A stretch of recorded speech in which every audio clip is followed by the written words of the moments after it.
So, the way you're living here, can you tell us something about your routines that you have?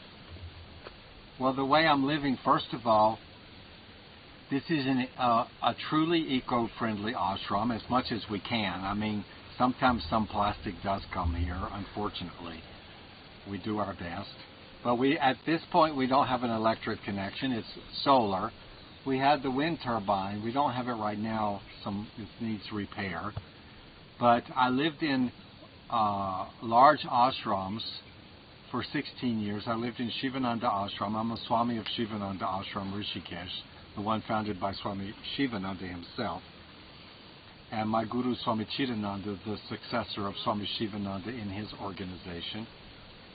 And before that, I was in Yogananda's ashrams in California, Self-Realization Fellowship, the organization founded by him.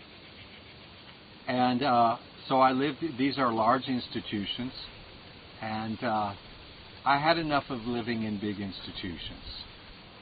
And I felt that Swamis are professing nonviolence. That's one of the core. This is actually a Jain concept that Hinduism has adopted very strongly. And they weren't living nonviolently towards the earth if they're living in big institutions. And I felt we should be an example. If we want to be spiritual teachers, I think we should live in a way that reflects what we're really teaching. You know, everybody's life should be, and I think actually, to tell you the truth, the way people live does reflect what they actually believe. Because if they believed something different, they'd be living that way. So they might say one thing, but what they really emotionally want to live according to may be not what they're saying, which is okay in a way, but it's good to be honest. I think we should always be honest in every way of life, and especially in the spiritual life. So I decided I wanted to go live in the forest more. I started going to live in the forest near to Shivananda. I started going to meditate more, and eventually I moved into the forest.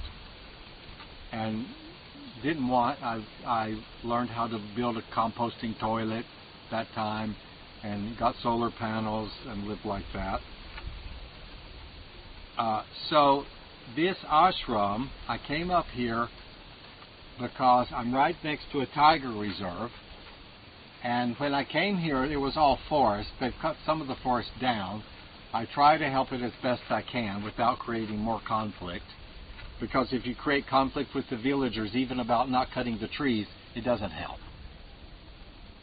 So they'll do more. If you make conflict, then they'll just cut more. Because they're in charge. Anyway, so that's why I came here to live this way.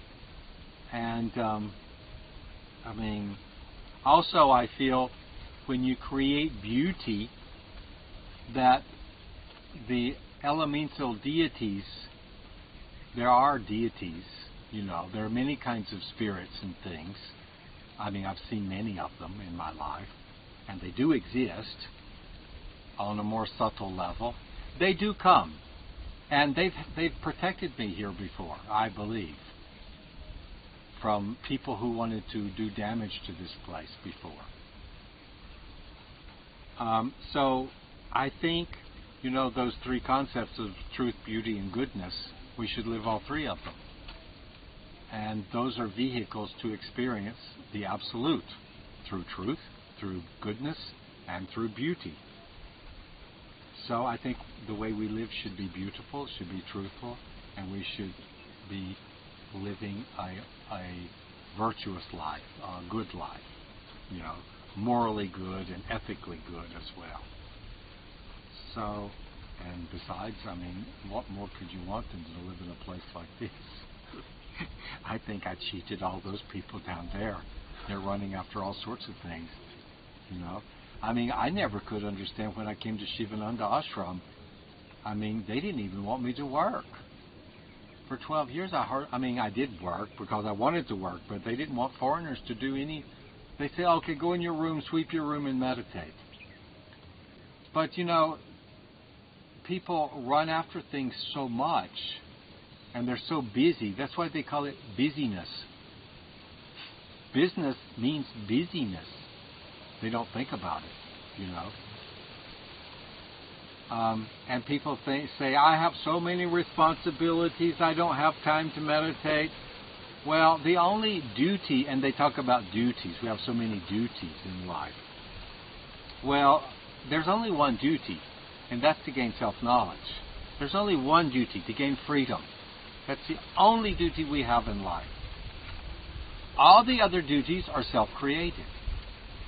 Of course, if we create a child, we need to take care of the child. There are duties that we have to fulfill once we've started that moving. That's karmas. We have to, But try to live a simple life and not create too many unnecessary karmic duties, And of course, to grow psychologically, most people, and probably almost everybody, needs certain creations. Even creating this is a kind of creation like that, but it's on a much subtler level. Hopefully I won't get bound by this, and when I die, I'm hovering around here all the time trying to get back into my room. Well, it's possible. I don't want to be somebody still attached to a place or people or anything. Fly away. So, I think that's good enough.